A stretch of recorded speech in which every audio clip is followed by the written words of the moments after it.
Hey everyone, Dr. Chem here, and welcome to This Explainer. Today, we are going on a truly cinematic journey together. We're going to decode the invisible, traveling all the way from microscopic chemical reactions happening right on the surface of nanomaterials out to massive, global environmental monitoring networks that could literally save lives. So I want you to just think about this for a second. How exactly do we measure things that could seriously harm us, but that we fundamentally cannot see with the naked eye? You know, our environment is just packed with incredibly complex chemical dynamics, and protecting our ecosystems, and honestly our own bodies, requires us to detect molecules and ions at just minuscule concentrations. Okay, let's dive right into this, because the stakes here are incredibly high. Our water bodies and our air are increasingly threatened by silent dangers. We're talking about heavy metals like lead, which can cause severe neurological damage. We've got cadmium and mercury, which actually bioaccumulate in your organs over time. Then there are volatile organic compounds, or VOCs, polluting the very air we breathe, plus a whole host of micropollutants threatening the stability of our entire ecological system. We desperately need a way to track these silent threats, and well, that is exactly where our technology comes into play. Here is our roadmap for This Explainer. We're breaking this down into 5 steps today. First, the invisible pollution problem. Second, how electrochemical sensors work. Third, monitoring our air quality. Fourth, detecting heavy metals. And finally, smart sensors and the IoT. All right, part 1, the invisible pollution problem. Let's look at the threats in our environment. You know, while some metal ions are actually essential nutrients for us in tiny doses, high doses are absolutely toxic. By definition, heavy metals are metallic elements with a density greater than 5 grams per cubic centimeter. But the real danger here is that these dense metals, think zinc, chromium, mercury, copper, and lead, are super prevalent in municipal and industrial runoff. And even at trace levels, they pose severe biological hazards. They can literally modify the structure and productivity of entire ecosystems and devastate human health, attacking the brain, liver, kidneys, and reproductive systems. Moving on to part 2, how electrochemical sensors work. Let's get into the mechanics. An electrochemical sensor's main job is essentially translation, converting chemical information into an analytically useful electrical signal.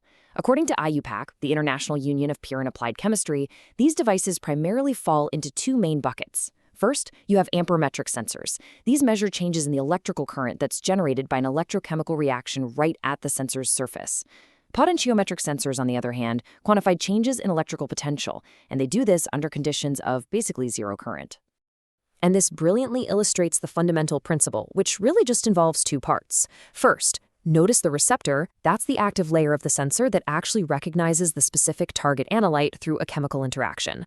Second, the transducer swoops in, takes that chemical interaction, and converts it into a readable signal, which shows up as a distinct wave pattern. It is literally translating chemistry straight into electricity. How cool is that? Now, to make this happen in a liquid solution, we use a standard electrolytic cell setup. The efficiency of the sensor really depends on 3 key electrodes. First up, the working electrode. This is the critical component where the actual detection reaction takes place. Second, we have the reference electrode, which gives us a stable baseline potential to make sure our measurements are actually accurate and reproducible. And third, the auxiliary or counter electrode. This one facilitates the flow of electrons, which is what allows us to generate and detect that signal. All right, section 3, monitoring our air quality, sensing airborne threats. Now, you might be surprised to learn that the history of detecting airborne threats with these circuits goes back way further than you might think. Way back in 1962, Naoshi Taguchi developed the very first semiconductor device that could detect low concentrations of combustible gases. Fast forward to 2008, and we saw this massive explosion in the application of amperometric gas sensors. And today, we have these highly integrated low-cost systems like the AirSense system. This is a single unit that uses multiple electrochemical cells to simultaneously measure ambient levels of carbon monoxide, nitric oxide, nitrogen dioxide, and ozone completely in real time. The mechanics behind these gas sensors are just incredibly clever. The target gas actually diffuses into the sensor through a porous membrane to reach that working electrode we were talking about earlier. And because the gas supply is limited purely by diffusion, the electric current produced is linearly proportional to the gas concentration. This linear output is a massive advantage over other technologies like infrared sensors. It allows for insanely precise measurements of low gas concentrations and makes calibration a total breeze. You basically just need a baseline and one reference point. Switching gears to Section 4, detecting heavy metals, testing our water. When we're hunting down heavy metals in aquatic environments, precision is literally everything. Just look at this data.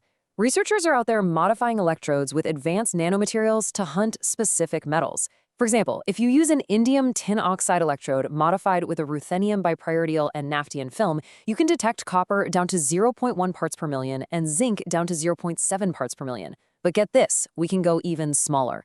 By using highly porous metal organic frameworks, or MOFs, specifically a ytterbium MOF, researchers have managed simultaneous detection of extremely toxic lead and cadmium down to the parts per billion level, 1.6 parts per billion for lead.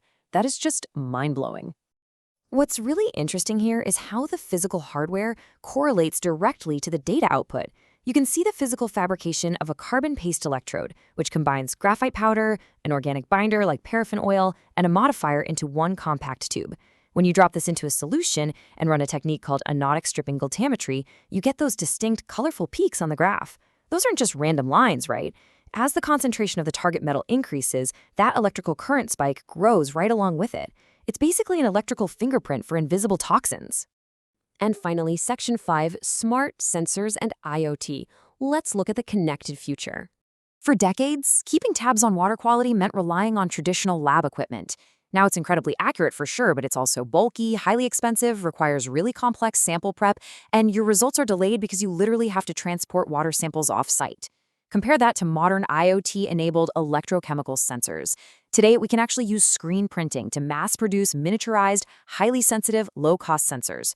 When we hook these little guys up to the cloud, we shift from sporadic, delayed testing to continuous, distributed, real-time environmental monitoring. A total game changer. But hey, let's keep it real for a second. It's not a perfect plug-and-play future everywhere just yet. A really comprehensive review of deploying these smart sensors in Nigerian aquatic systems, places that are deeply impacted by mining and oil industries, highlighted some severe real-world hurdles. First, you've got chemical challenges like biofouling, where organic matter basically blocks the sensor surface, and sensor drift, which means you constantly have to recalibrate them. Then there are the physical, infrastructural barriers, unreliable local power to run remote sensors, spotty internet connectivity for those cloud uploads, high initial setup costs, and sometimes a lack of local technical expertise to actually maintain the networks. But even with those challenges, the transformative potential here is undeniable. We are truly standing on the edge of a new era in environmental protection. As we solve these issues of power and connectivity, and as nanomaterials make these sensors even cheaper and more resilient, we really have to ask ourselves, how will a global, real-time network of these tiny, inexpensive sensors permanently change our relationship with the environment? Imagine a world where every single river, every lake, every city block has its own immune system, instantly alerting us to invisible threats before they can even do harm.